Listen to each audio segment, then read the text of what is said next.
Assalamualaikum warahmatullahi wabarakatuh. Halo sahabat semuanya, selamat datang kembali di channel Aruna dan Liska.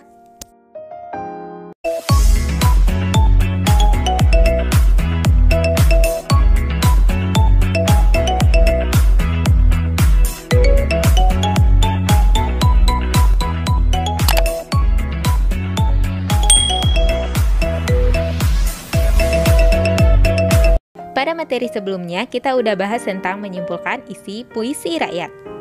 Materi kita kali ini adalah menelaah struktur dan kebahasan pada puisi rakyat. Adapun kompetensi dasarnya adalah 3.10. Menelaah struktur dan kebahasaan puisi rakyat berupa pantun, syair, dan bentuk puisi rakyat setempat yang dibaca dan didengar. Nah, kita akan menelaah struktur dan kebahasaan pada puisi rakyat berupa pantun, gurindam, dan syair. Sebelum kita menelaah struktur dan kebahasaan pada puisi rakyat, ada beberapa aspek kebahasaan yang perlu diperhatikan. Di antaranya, pertama, berdasarkan jenis kalimat. Kedua, berdasarkan kata penghubung. Ketiga, berdasarkan kalimat tunggal dan kalimat majemuk. Nah, sebagai bekal kita untuk menelaah, mari kita simak penjelasan ketiga aspek kebahasaan tersebut.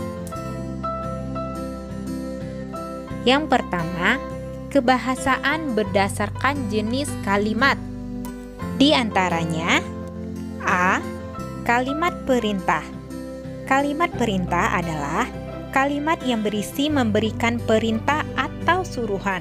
Contohnya, buanglah sampah pada tempatnya. Berikutnya, B. Kalimat saran. Kalimat saran adalah kalimat yang berisi tentang saran kepada orang lain untuk kebaikan orang lain. Biasanya menggunakan kata sebaiknya, seyogyanya. Mari kita cek contohnya. Sebaiknya kau pikir dahulu demi keputusan yang tepat. Berikutnya, C. Kalimat ajakan. Kalimat ajakan adalah kalimat yang berisi ajakan kepada orang lain untuk melakukan suatu perbuatan. Biasanya menggunakan kata ayo dan mari. Contohnya, marilah kita jaga agar lestari. Berikutnya, D. Kalimat seru. Kalimat seru adalah kalimat yang mengungkapkan rasa hati, seperti kagum, heran, senang, dan sedih. Biasanya menggunakan kata alangkah, betapa, dan bukan main. Mari kita cek contohnya. Alangkah indahnya alam Indonesia ini. Wahai pemuda Indonesia, teruslah berjuang melestarikan budaya kita. Berikutnya, E. Kalimat larangan. Kalimat larangan adalah kalimat yang berisi larangan agar orang lain tidak melakukan kegiatan. Biasanya menggunakan kata jangan, hindari. Mari kita cek contohnya. Janganlah berprasangka buruk kepada sesama. Berikutnya, aspek kebahasaan berdasarkan kata penghubung. A. Kata penghubung tujuan.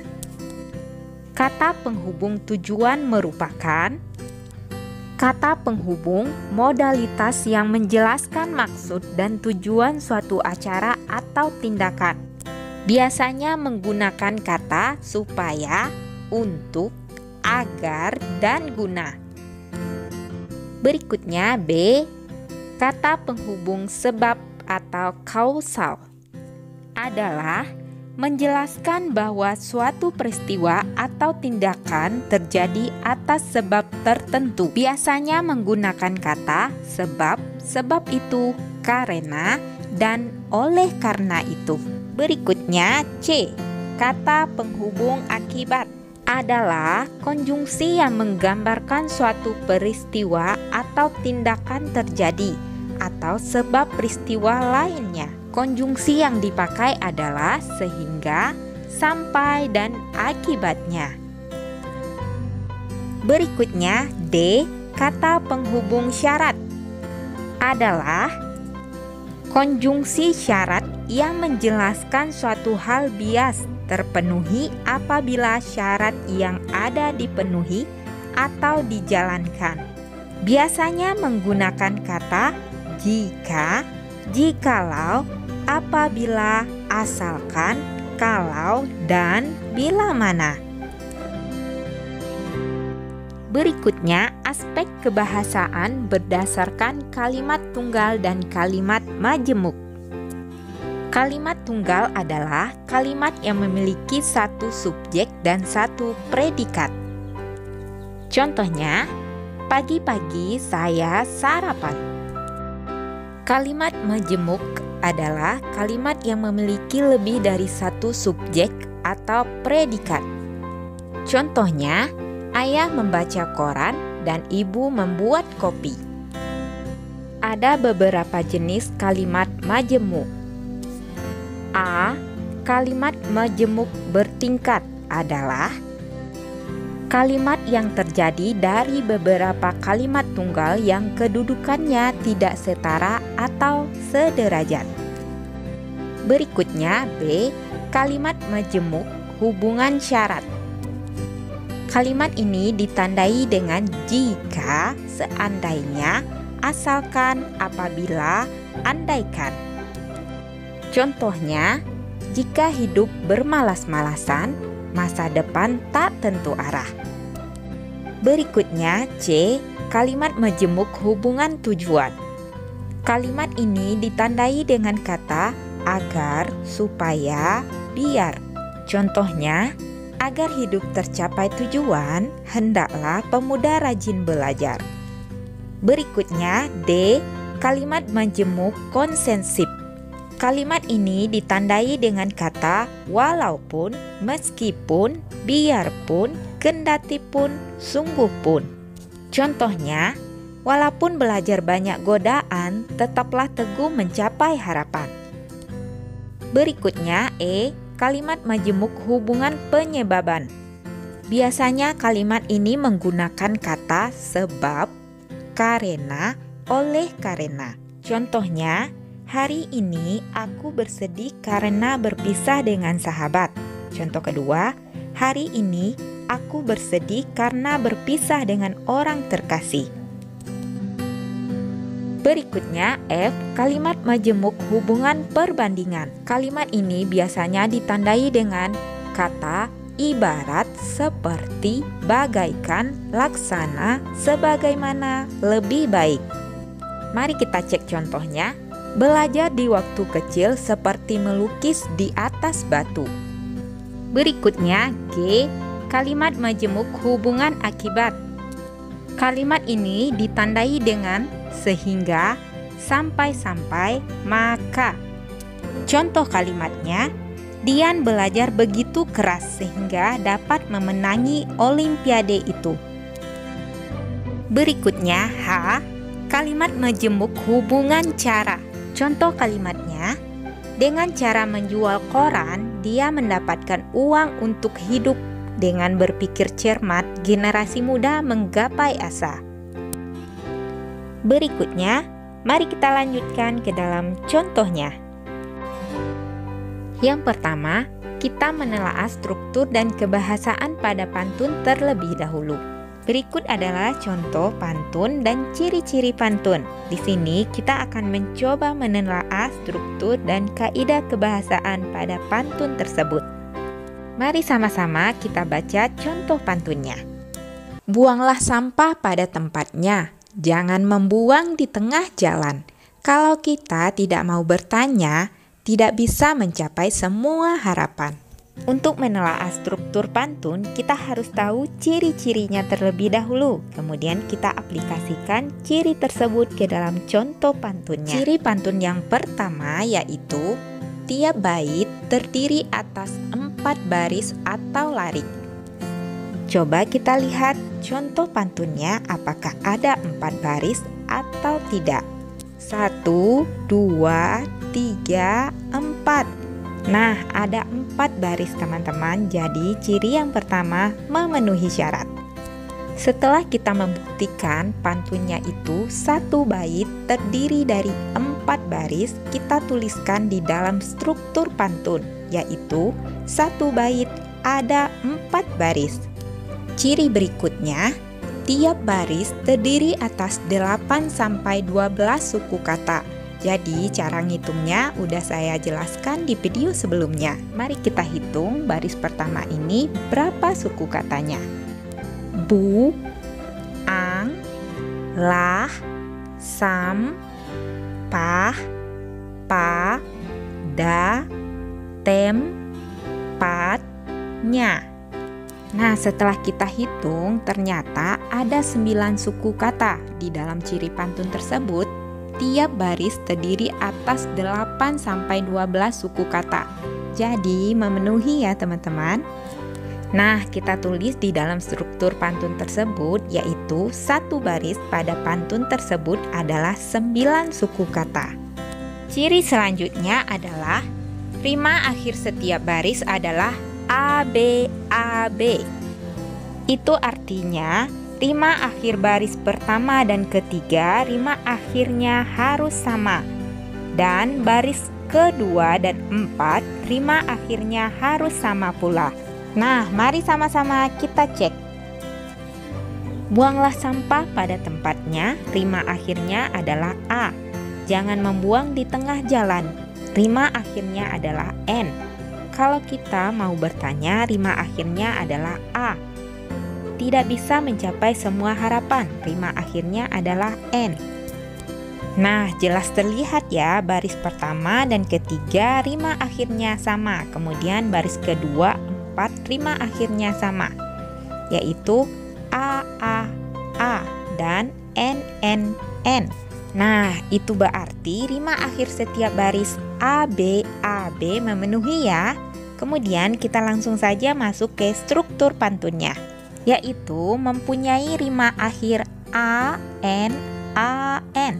Ciri berikutnya, baris pertama dan kedua merupakan sampiran. Kita baca dulu ya. Buanglah sampah pada tempatnya, jangan membuang di tengah jalan. Jadi, baris pertama dan kedua ini merupakan sampiran. Ciri selanjutnya, baris ketiga dan keempat merupakan isi. Kalau kita tidak mau bertanya, tidak bisa mencapai semua harapan. Jadi, baris ketiga dan keempat merupakan isi dari pantun. Nah, setelah memenuhi cirinya, kita tuliskan kembali di struktur pantunnya, yaitu baris pertama dan kedua merupakan sampiran, kemudian baris ketiga dan keempat merupakan isi. Lalu, apakah antara baris sampiran dan isi mempunyai keterkaitan atau hubungan? Kita baca kembali pantunnya ya. Buanglah sampah pada tempatnya, jangan membuang di tengah jalan. Kalau kita tidak mau bertanya, tidak bisa mencapai semua harapan.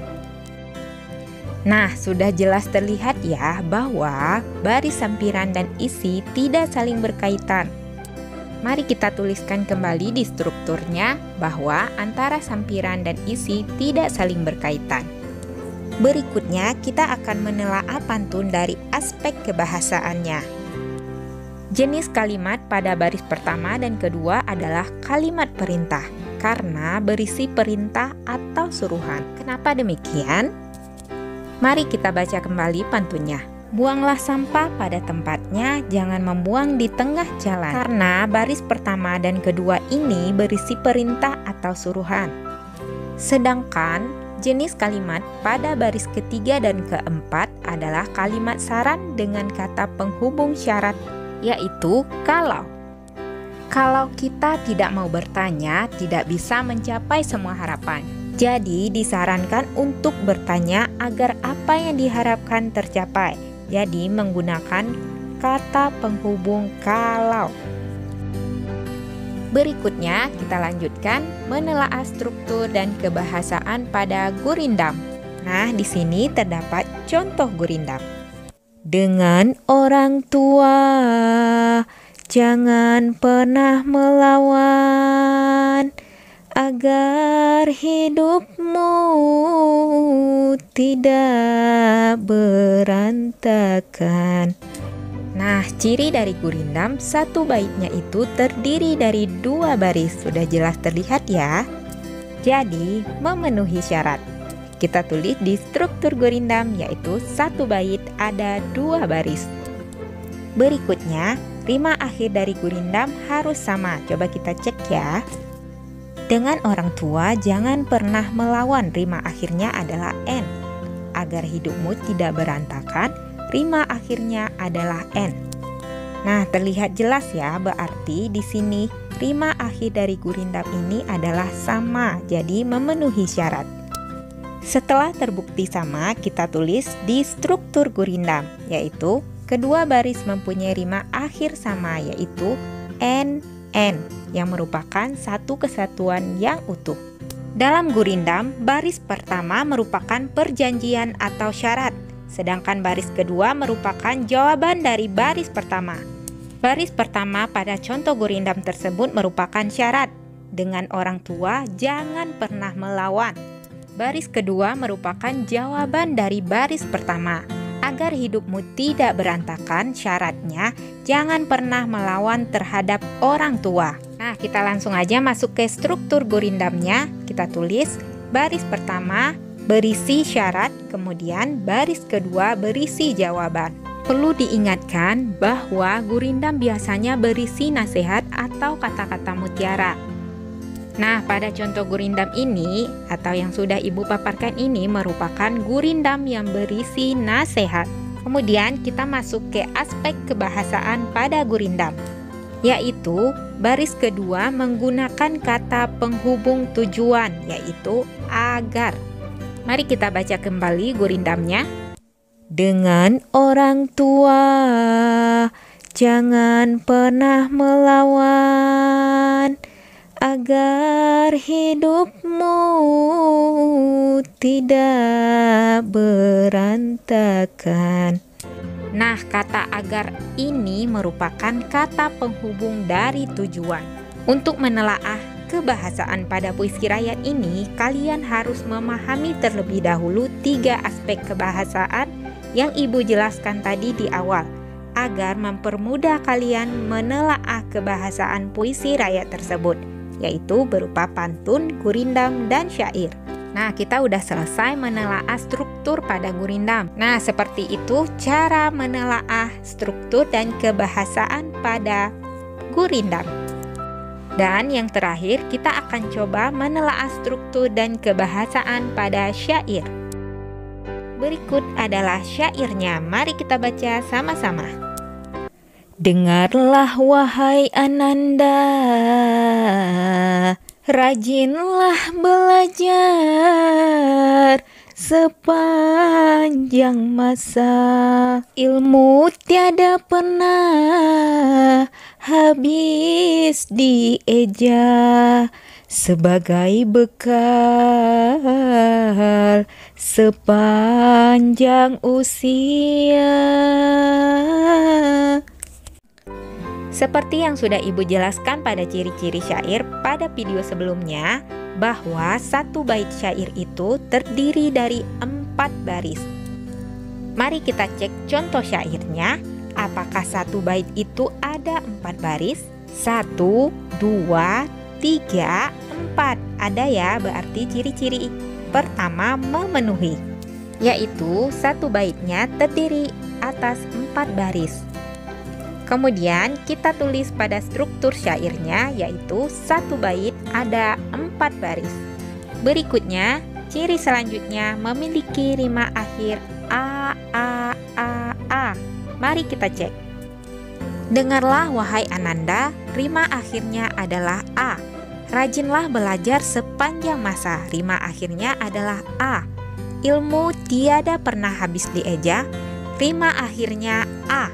Sebagai bekal sepanjang usia, rima akhirnya adalah a juga.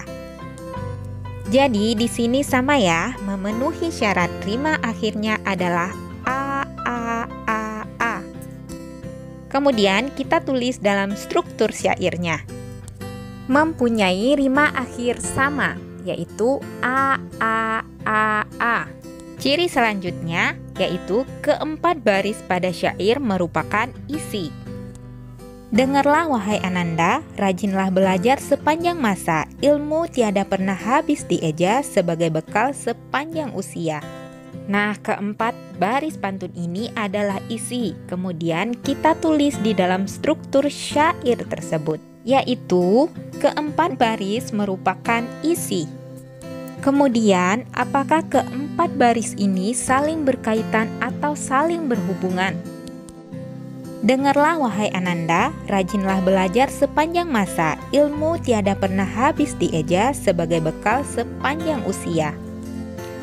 Nah, ternyata keempat baris ini saling berkaitan dan saling berhubungan ya. Mengapa demikian?